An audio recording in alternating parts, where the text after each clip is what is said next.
Hello. I wanted to add a brief supplemental video, as I've done some of the other weeks, introducing the DW Mini Project. The DW Mini Project is very similar to the PW Mini Project. In fact, the first three questions of the DW Mini Project, summary statistics, most common item, and items by region, exactly replicate the entirety of the PW Mini Project. The notable difference is that in DW, you are expected to use pandas. There is a slight, maybe misleading note here. It says we'll be working with the same medical data as used in the PW Mini Project. This is not quite accurate. The very first cell is for downloading the data. And you can see it includes many wget commands which do download the data. After running that cell, you should have a DW directory in addition to your old PW directory. In the DW data directory, there is a 2017 and a 2016 scripts CSV. Most of the mini project will be done working with the 2017 data in the DW data directory, as well as practices chem, and one question also works with the 2016 data. Note that if you are working through the mini project and are working with the PW data, you will not get correct answers even for the first three questions. Even if you were to use the same exact code for PW that you used in PW. So be careful that you are using the correct DW data. Similarly to the PW mini project, since we're using the same data set, though a slightly different sample from it, the same kind of concerns about ambiguities apply to the DW mini project. In particular, I want to remind you that, for example, the practices, your practices table will have duplicated practice codes with different postal codes associated with them. If you perform a join of the practice data to the prescription data, the prescriptions will be duplicated based on each match found between the practice of a particular associated with a particular prescription and each practice code found in the practices table. You'll first need to remove the duplicates from the practices table before joining it to the scripts table, or else you'll end up duplicating prescriptions before doing any of your statistical calculations. That'll throw off your calculations since you'll have scripts showing up multiple times, perhaps contributing, multiple counts or multiplier effects against the number of items prescribed. I wanted to also provide a few pointers for some of the questions. For the script anomalies question, we're asking about drug abuse and are particularly interested in practices which prescribe high percentages of opioids. We provide a list of names of opioids. However, if you are working with the chem table, you will probably find that, for instance, there are few, if any, drugs called morphine in that table.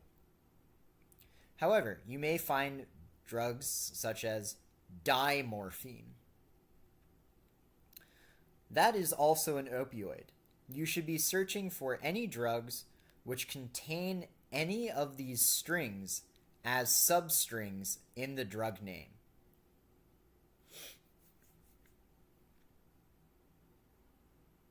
you may want to look at the Pandas user guide for working with string data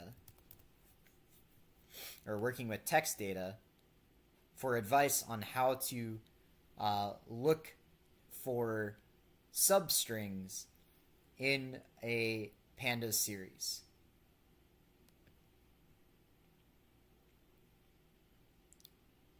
The script growth question is the only question where we make use of the 2016 data. Note, in both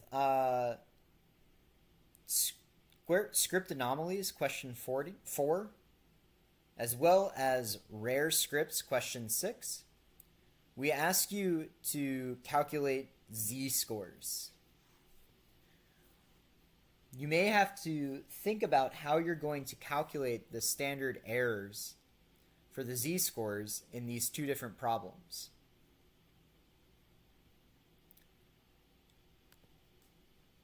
There are some hints or directions in each question that should help you calculate the standard error. In the script anomalies question, calculating the standard error is fairly straightforward and follows the kind of instruction or the formula introduced in the statistics lecture. However, for the rare scripts question, it says we will estimate the standard errors by taking the standard deviation of this difference. Remember that the standard error is the average deviation of a sample mean from the true mean. In some case, we can calculate the standard error based on the central limit theorem, but in some cases, this is not possible. However, we can, if we have many samples, simply estimate the standard error by calculating the standard deviation of those sample means. That method is what's being suggested here in question 6. Also, I want to note that in many different points in both PW and DW, we ask you to express things as percentages. Again, this is unfortunately a bit of a misleading instruction. So for instance, we have here amount dispensed as percent of total. But down here, we have a proportion. This is not 0.03%. This is 3%, represented as a proportion out of a maximum of 1. Unfortunately, it's perhaps a bad habit of mine to say percent when I mean proportion. So another thing to be on the lookout if you're confident that you are calculating the solution correctly, but for some reason are getting a low score. You may, if your answer involves percentages, you may want to change those to proportions by dividing by 100. That covers the basis of a lot of points where people get confused or stuck or encounter difficulties with the DW Mini project. Of course, as always, I'll be answering questions as you ask them about the DW Mini project in office hours as well. I also wanted to provide a brief comment that in the statistics lecture, we truly provided just an introduction, mostly to help with some of the questions in this project where you calculate z-scores and provide a bit more context, as well as to prepare you for Unit 2, where we'll discuss more about statistics and machine learning. In the statistics lecture, I pointed out several times where there were more advanced statistical topics that should have been taken into account based on the examples I was discussing. But I wanted to mention in particular that while we focused on means in the statistics lecture, we can also calculate all kinds of and do statistical tests and inference on all kinds of statistical quantities, including variances and standard deviations, correlations, and proportions, which themselves are basically means. So that introduces the DW Mini project and wraps up the lectures for this week.